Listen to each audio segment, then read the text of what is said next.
The Legend of Zelda Skyward Sword has a complicated legacy. Upon launch, it received widespread praise from critics, as most Zelda games do, and there is a legion of fans out there that absolutely adores this game.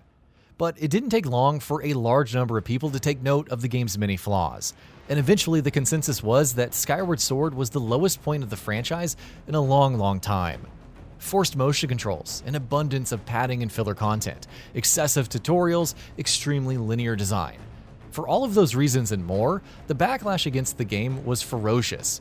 So loud was the criticism for the last 2 points in particular that Nintendo decided to respond by making Breath of the Wild, a game with almost zero tutorials and the most open world of all time. Before we go ahead, a quick request. We upload new videos every single day, and your subscription matters a lot. So please consider subscribing and enable all notifications by clicking the bell icon. With that out of the way, let's begin.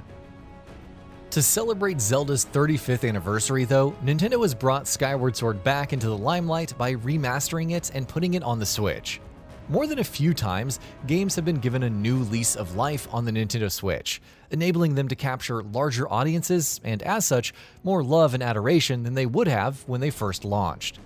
The problem here, however, is that even though Skyward Sword HD improves upon the original game in several ways, not only do some of its additions just not work out, there are also flaws baked into the core of the experience that no remaster could have ever rooted out. On a surface level, Skyward Sword HD sharpens up the game's visuals, and while the remastering work done here doesn't hold a candle to what we saw in, say, the Wind Waker HD, it still looks pretty good. Sure, it definitely looks like a better-looking version of a game that came out a decade ago, but it helps that Skyward Sword had an inherently timeless art style even when it released on the Wii. That aesthetic helps the remaster overcome issues that exist on a more technical level. Far more noticeable are the improvements made to the game's frame rate, which is now locked to an almost flawless 60 FPS, as opposed to the 30 frames of the original. As you might imagine, that boosted performance does wonders for the game. On a visual and technical level, Skyward Sword HD is a very conservative remaster, to the extent that it almost shouldn't even be called that. But when you look deeper, you realize that it makes several other smaller improvements and quality of life changes. And though these might seem negligible in isolation, put together they really do make a difference. On the Wii, Skyward Sword was characterized by how much friction there was in the experience, how Fi would pop out with long tutorials every few minutes, how characters would insist on talking to you about meaningless things in excruciating detail, how the game just couldn't help but keep getting in its own way at every turn. In Skyward Sword HD, a lot of those rough edges have been smoothed away. Excessive handholding and constant tutorializing aren't major issues anymore.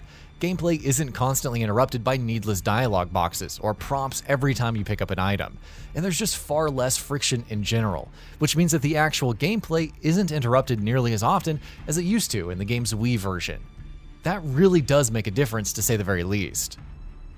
Unfortunately, those issues weren't the only thing that made the original Skyward Sword such an uneven experience. Poor pacing was basically built into the game's design, thanks to sections that felt like little more than needless padding. Skyward Sword is at its best when you're in the dungeons, which are some of the best and most ingeniously designed dungeons in a Zelda game. The problem is, you just have to cut through so much crap to actually get to that stuff. Every dungeon, for instance, is preceded by long and arduous quests that are meaningless filler, existing solely to pad out the game's runtime. And though there are certainly highlights even in those sections, by and large, they feel like pace killers. Of course, the defining trait of Skyward Sword was the motion controls, which too have seen some improvements in the Switch remaster and generally feel much more accurate and intuitive. Of the two control schemes on offer in Skyward Sword HD, the original scheme is definitely my preferred option. Enemies are designed around making you actually take the movement and aiming of your attacks into account, and that just feels far more intuitive and enjoyable when you're actually physically swinging your weapon yourself. Of course, things aren't exactly perfect here either. There's still some inaccuracy at times, while the fact that you constantly have to keep recalibrating the controls is also a bit of a nuisance. It's a pretty simple process, to be fair, and takes less than a second. You just have to point at the middle of the screen and press Y, but you have to keep doing it constantly, especially if you want to play the game while sitting down. Also, I'm pretty sure I got tennis elbow because of how much I've been flailing my arm around like a crazy person these last few days, so... If you don't want to deal with the motion controls, Skyward Sword HD also adds a completely new button-based control scheme. but it's not something that I'd recommend playing the game with. You swing your sword with flicks of the right analog stick, which just feels far too imprecise. The shield, meanwhile, is brought up by pressing the left stick, which isn't ideal since you need the left stick to keep moving around during combat. Meanwhile, when playing with the button controls, controlling the camera requires holding down the L button, which just feels unnatural. I can't tell you how many times I tried moving the camera with the right stick, only to be momentarily confused to see Link randomly start swinging his sword around for no reason. It really should have been the other way around. Hold down the L button for combat and control the camera normally, and it's disappointing that that's not even an option in the game. All the flaws in Skyward Sword feel that much more disappointing because this is a game with so many redeeming qualities. The soundtrack is amazing. The story is probably one of the best this series has ever told. The combat with motion controls can be a lot of fun, and the dungeons, as I've mentioned, are excellent.